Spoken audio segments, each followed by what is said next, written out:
సమాజం కోసం పెద్దగా ఉద్ధరించట్లా. అట్లా అనుకుంటే ఫ్రీడమ్ ఫైటర్స్ వాళ్ళందరూ ఏమనుకోవాలి, మనం ఆ మోడ్ ఆఫ్ వ్యూలో రిజిడ్గా బిహేవ్ చేస్తాం, పిల్లలతో కంట్రోల్ చేస్తాం పిల్లల మీద. కాబట్టి వాళ్ళు మన మాట వినట్లేదు. మనం మోరల్ ప్రీచింగ్ చేస్తున్నాం కానీ కాన్సిక్వెన్సెస్ వాళ్ళకి అర్థం చేసేలాగా ఆ థింకింగ్ ఇవ్వట్లేదు.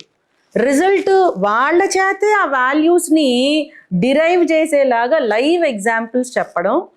నా లైఫే అంతలాగా ఉండేలా నేను తీర్చిదిద్దుకోవాలి. నా కొడుకుని పొద్దున్నే లెగవమంటే ముందు నేను లెగవాలి. నా కొడుకుని పెద్దలు గౌరవించాలంటే ముందు నేను నా తల్లిదండ్రులు గౌరవించాలి. ఇంకా నేను చెప్పక్కర్లేదు, వాడు నన్ను చూసి నేర్చుకుంటాడు. Correct. So your life should be such open and transparent to make others listen to you, especially ఇప్పుడున్న జెన్జీ కిడ్స్.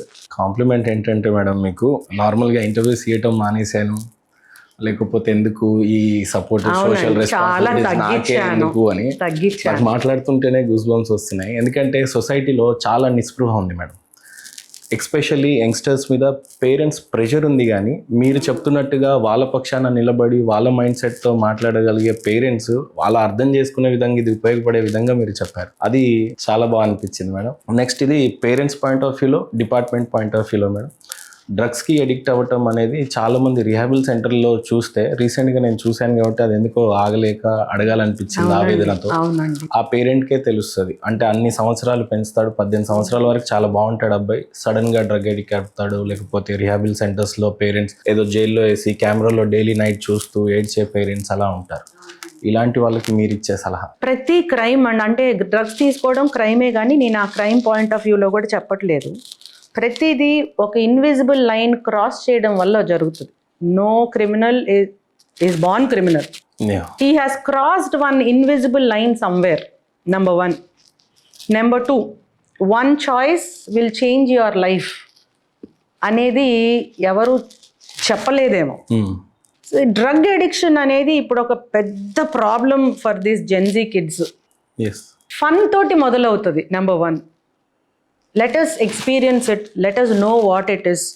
ఒకసారి ఎక్స్పీరియన్స్ అయితే ఏమవుతుంది అనే దాంతోనే మొదలవుతుంది. నేను కొంతమంది చెప్తారు కదా, మాకు ఉన్న మా ఫ్యామిలీ కుటుంబ నేపథ్యం ఇంత చాలా దయనీయమైంది, ఆ డిప్రెషన్లో నేను తీసుకున్నాను.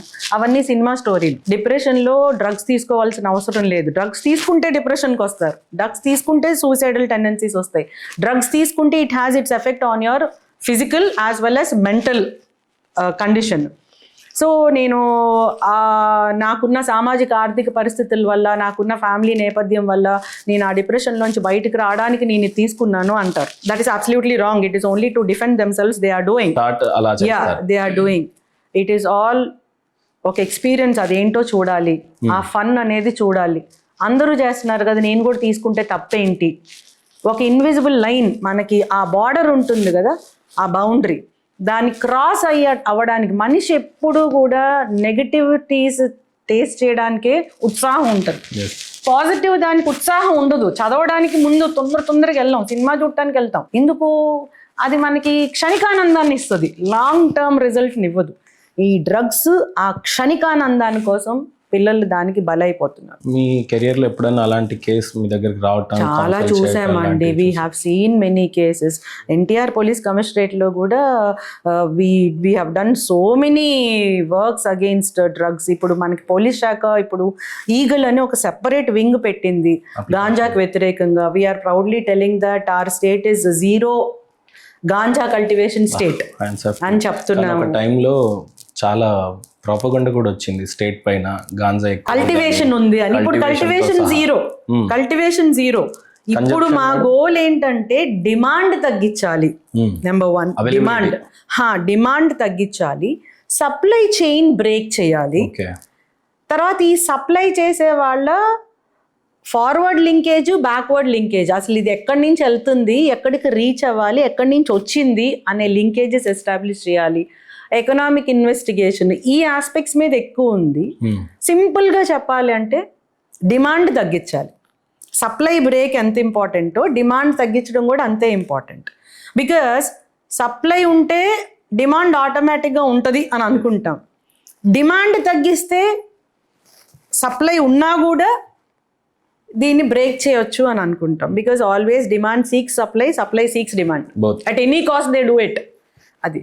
సో పిల్లల విషయానికి వస్తే ఫన్ తోటి మొదలయ్యేది వాళ్ళ జీవితం మొత్తం కాస్ట్ అవుతుంది. It is not their life alone, it is costing the society as such. Initial stage లో పేరెంట్స్ ఎలా గుర్తించవచ్చు మేడం? అంటే కాలేజ్కి వెళ్తున్నప్పుడు వాళ్ళ మూడ్ స్వింగ్స్ అండి. మూడ్ వాళ్ళైతే ఒక రూమర్ ఉంది మేడం, పెద్ద స్కూల్స్ లలో పిల్లల్ని జాయిన్ చేయాలంటే అబ్బే ఆ స్కూల్ వద్దండి, అక్కడ డ్రగ్ బాగుంది అంటున్నారు, ఇక్కడ బాగుంది అంటున్నారు. హౌ కమ్ ఈ రూమర్? ఎలా పిల్లలు అసలు వెళ్లకుండా పేరెంట్స్ ఎలా గుర్తించాలి? ఒకవేళ ఇనిషియల్ స్టేజ్ లో ఆయన కండక్ట్ చేస్తున్నా ఎలా కన్జ్యూమ్ చేశాడు అనేది పేరెంట్స్ ఎలా అర్థం చేసుకోవాలి? స్కూల్ స్టూడెంట్స్ లో కూడా డ్రగ్స్ ప్రివలెన్స్ ఉంది. పౌడర్స్ అంటే substances, it might not be narcotics అంటే మీకు తెలుసుగా ganja related things. Psychotropic substances, chemical substances like MDMA drug కానీ, LSD కానీ, పౌడర్ వైట్ పౌడర్స్ దొరుకుతాయి అవి కానీ. It is chemically synthesised drugs which has its effect on the mood and brain. Mind మీద effect ఉంటుంది, శరీరం మీద కన్నా మూడ్ మీద. ఆ ఎక్స్టసీ డ్రగ్ అంటారు దాన్ని, ప్రేరేపితం, ఉత్తేజితం చేసేటటువంటి అట్లాంటివి కొన్ని స్కూల్స్ అండ్ కాలేజెస్లో సప్లై అవుతుందని ఇన్ఫర్మేషన్ మీద మేము కూడా రైడ్ చేయడం జరిగింది. చాలా రైడ్స్ చేసాము. దొరుకుతున్నారా madam? Yes, we have arrested also. We have seized MDMA. ఏ ఏజ్ ఆఫ్ పిల్లల్ని టార్గెట్ చేస్తూ చూస్తారు మేడం? కాలేజ్ స్టూడెంట్స్ అండి, 10th standard, intermediate, college students కూడా. కొన్ని అవేర్నెస్ ప్రోగ్రామ్స్ చేశాము. ఈగల్ అని సెపరేట్ వింగ్ ఉందన్నమాట, elite anti narcotic group for law enforcement అని సెపరేట్ ఏపీ పోలీస్ లో ఫస్ట్ టైం పెట్టారు మేడం. దాని గురించి డిపార్ట్మెంట్ అందరికి కూడా పబ్లిక్ నుండి హ్యాండ్స్ ఆఫ్ చెప్తున్నాను. అవునండి, credit goes to government. Credit goes to government for taking that stern action against ganja as well as drug abuse. So ఈ పిల్లల్లో ఎలా గుర్తించాలి అని మీరు అన్నారు. నైట్ లేట్గా రావడం, ప్రైవసీ ఎక్కువ కోరుకోవడం, నలుగురితో తిరగడానికి ఇష్టపడకపోవడం, ఎక్కువగా విసుగు చిరాకు చూపించడం, పేరెంట్స్కి ముందున్నటువంటి బిహేవియర్లో టోటల్గా ఈ చేంజెస్ ఏ చిన్నది వచ్చినా you have to suspect directly or indirectly ఏమైనా డ్రగ్ అబ్యూస్కి బలైపోతున్నాడా అని సస్పెక్ట్ చేయాల్సిన అవసరం. వాళ్ళ sleeping pattern, eating pattern, behavioural pattern, నలుగురితో తిరగడానికి ఇష్టపడకుండా ప్రైవసీ పేరుతోటి తను సమాజానికి దూరంగా ఉండాలి, చీకట్లోనే ఉండాలని కోరుకునే యాటిట్యూడ్ ఉంటుంది. ఆ యాటిట్యూడ్ ఉన్న వాళ్ళు, ఆ పిల్లలు అట్లా ఉంటే we have to suspect that ఎక్కడన్నా డ్రగ్ అబ్యూస్ ఉందా అనేది సస్పెక్ట్ చెయ్యాలి. ఈ మధ్య ఐ డోంట్ నో, ఈ మధ్య మరీ ఒక అమ్మాయి డ్రగ్కి అడిక్షన్ టోటల్గా అయిపోయి తన సోకాల్డ్ బాయ్ ఫ్రెండ్కి రూమ్ బుక్ చేసి ఇంట్లో కంబైన్ స్టడీసు లేకపోతే ఈవినింగ్ ట్యూషను అని చెప్పుకొని ఈవినింగ్ టైం ఆ రూమ్కి వెళ్ళి టైం స్పెండ్ చేసి వచ్చినటువంటి ఇష్యూ కూడా it came to our notice.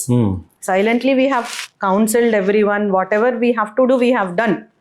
మా సిపి గారు అయితే ఈజ్ వెరీ సాఫ్ట్, ఈ ఆస్పెక్ట్స్లో చాలా సెన్సిటివ్గా చేస్తారు.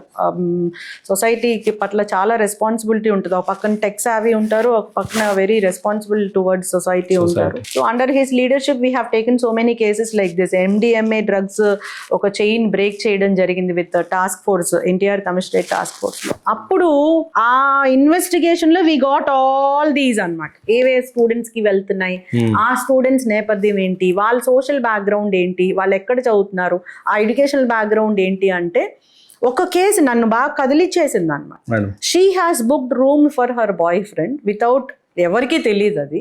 తను రోజు ఈవినింగ్ అతన్ని కలవడానికి టైం స్పెండ్ చేస్తున్నాను ఏంటి అంటుంది, రావడం డ్రగ్ ఎడిక్షన్ లో. సో డ్రగ్ ఎడిక్షన్ లో ఇట్లాంటి కొత్త బిహేవియర్స్ ఏమన్నా వస్తే మాత్రం parents have to suspect whether there is any drug abuse directly or indirectly. ఇంకా మిగతావన్నీ ఫిజికల్గా మీకు తెలుసు కదా, గుచ్చుకోవడం కానీ, వీక్ అయిపోవడం కానీ, మూడ్ స్వింగ్స్ చాలా ఉండడం కానీ, బాగా కోపం రావడం కానీ, లేదా హైలీ ఎనర్జెటిక్గా బిహేవ్ చేయడం కానీ, మూడ్ స్వింగ్స్, ఒకసారి చాలా హ్యాపీగా ఉండడం, ఎక్స్ట్రసీ అనమాట, ఒకసారి టోటల్ డిప్రెస్డ్గా ఉండడం కానీ, ఇలాంటి మూడ్ స్వింగ్స్ ఏవి పిల్లల్లో చూసినా కూడా. పిల్లల్లో మేల్ ఫీమేల్ లో ఎక్కువగా ఎవరు ఎడిక్ట్ చూసారు మేడం? బాయ్స్ ఎక్కువ ఉన్నారు, బట్ నౌ జెండర్ డిస్క్రిమినేషన్ దీంట్లో కూడా లేదు, గర్ల్స్ కూడా. It was a case study which we have done.